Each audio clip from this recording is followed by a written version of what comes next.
In this video, we're going to look at deploying to the Cardboard platform, which is plugin based. If we come to the plugins folder and we open it, you'll see here we have Android, iOS, x86, and x86-64. What's interesting about this is that means we can actually deploy to OS X. I'm going to show you that right now. I'm just going to use this FPS controller and I'm going to re-enable it.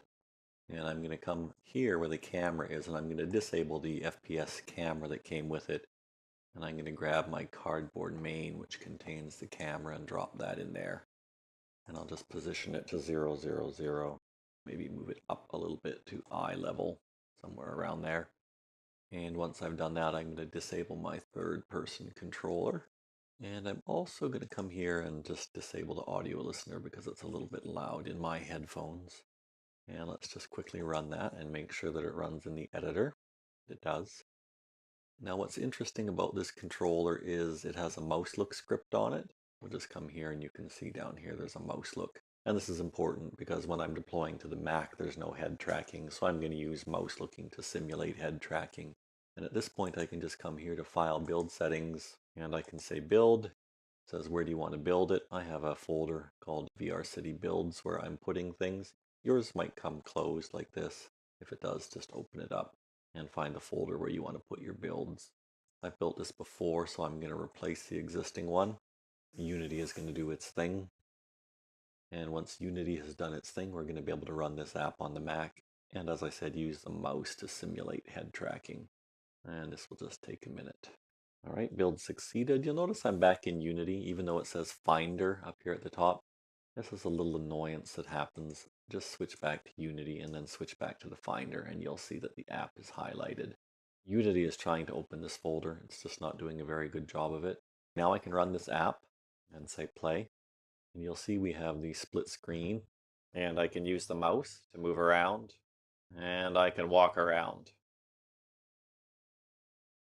The other thing we can do with Cardboard is we can deploy both to iOS and Android. Now I could click iOS here and I could click switch platforms and I could click Android here and I could click switch platforms.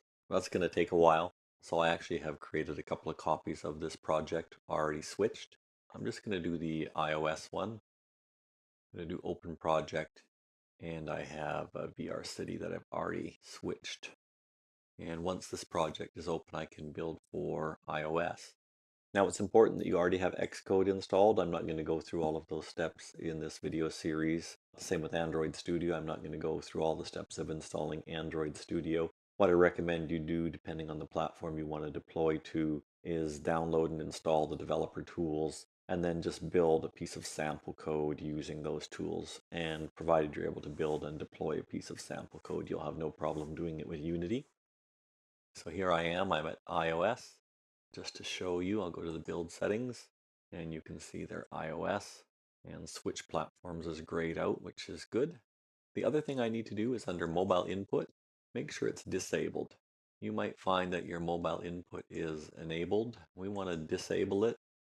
Now for iOS, because it's a closed platform, what Unity does is generate an Xcode project. So let's just do that. And I'm just going to build it. I'm not going to build and run it. And again, it's going to be called VRCity. And I can just append. I've already done this before. You wouldn't be able to append if you're doing it for the first time. You would have to create a new project. And once again, once Unity is finished with its thing, we'll be able to go and open that project in Xcode, and that's how we would build it. And you'll find it's important, depending which version of iOS you have, you'll have to have a specific version of Xcode. And depending which version of Xcode you'll have to have a specific version of OS X. So there's a fair amount of dependencies in building, which is why I strongly recommend you do as I said earlier and make sure you can build a small piece of sample code with the developer tools for the device that you're going to deploy on. Once again, Unity is finished. Now again, you see it says Finder up here, but I don't actually see my Finder windows. So I'm going to come back to Unity and then go back to the Finder.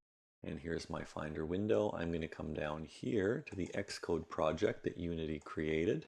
And I'm going to double click that, and that's going to launch Xcode. This is Apple's IDE if you're not familiar with it.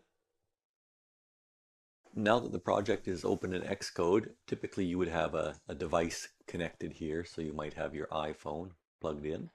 You'll also notice that it says no code signing identities have been found. Typically, you'll have to sign up as an Apple developer and you'll have to get your digital signing certificates and have them installed. And then you would put your proper code signing identity here, so your developer ID here. And once that was all done, you'd be able to click this play button and it would build and deploy on your phone. I'm not going to go through all of those steps, but that's the basic idea of what you would have to do to deploy on iOS. For Android, it's a little bit easier. I'll do it for Android for Google Cardboard as well, but I'm going to do it for Android for Oculus, so this may be repeated information. For Android, it's a little bit different. You don't have to go through the IDE and the developer tool. It's because it's an open platform. The Unity guys can build with precompiled binaries and deploy directly to Android device. I'm not going to build for the Android device here with Google Cardboard. I'll do the Android device with Gear VR and you can see how that's done. But it would be the exact same thing for Cardboard as it's going to be for Gear VR.